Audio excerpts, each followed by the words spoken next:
Hi friends, మీకు ఈ video నచ్చితే లైక్ చేయండి, సబ్స్క్రైబ్ చేయండి.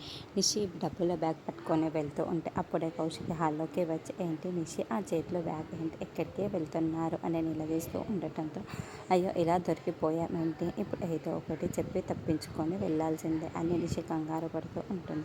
నిన్నే నిషి అడుగుతుంది, ఆ చేతిలో బ్యాగ్ ఏంటి, ఎక్కడికే వెళ్తున్నారు అని కౌశికి నిలదీస్తూ ఉంటుంది. అప్పుడే దాత్రి కేదార్ అక్కడికి వస్తారు. ఆగి నిషి, ముందు ఆ బ్యాగ్ ఏముందో చూపించు నిషి, నిన్నే అడుగుతుంది అని ధాత్రి నిషి చేతిలో ఉన్న బ్యాగ్ని పట్టుకొని లాగుతూ ఉంటుంది. ఏంటే ఇది నా బ్యాగు, నువ్వెందుకే లాగుతున్నావు, వదలవే వదులు అని మర్యాదగా వదులుతావా లేదా అని అరుస్తూ ఉంటుంది. చూపించమంటే చూపిస్తలేవు కదా, నేను చూసి తీరాల్సిందే అని ధాత్రి లాగుతూ ఉండటంతో ఇక ఆ బ్యాగ్ కాస్త ఓపెన్ అయిపోయి కింద విసిరి పడిపోతూ ఉంటుంది. దాంట్లో ఉన్న డబ్బు మొత్తం కూడా కింద పడిపోతూ ఉంటుంది. ఏంటి నుంచి ఇంత డబ్బు అని కౌశికి ధాత్రి అందరూ నిలదీస్తూ ఉంటారు.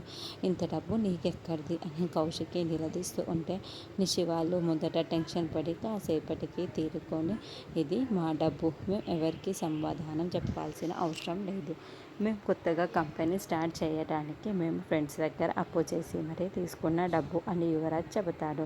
అప్పుడే సేట్జీ ఇంటికి రావటంతో, ఈ సేట్జీ ఇంటి కరెక్ట్గా ఇప్పుడే ఇలా ఇంటికి వచ్చాడు అని నిషి యువరాజ్ పైజ అంటే ఇంకా టెన్షన్ పడుతూ ఉంటారు. ఏంటి మీరు పెద్ద మనుషులు అని మిమ్మల్ని నమ్మి నేను మిమ్మల్ని డబ్బులు ఇస్తే నకిలీ బంగారాన్ని తాకట్టు పెట్టి నన్ను మోసం చేస్తారా? నకిలీ బంగారాన్ని నా దగ్గర తాకట్టు పెట్టి 3 కోట్ల డబ్బును తీసుకొని వస్తారా?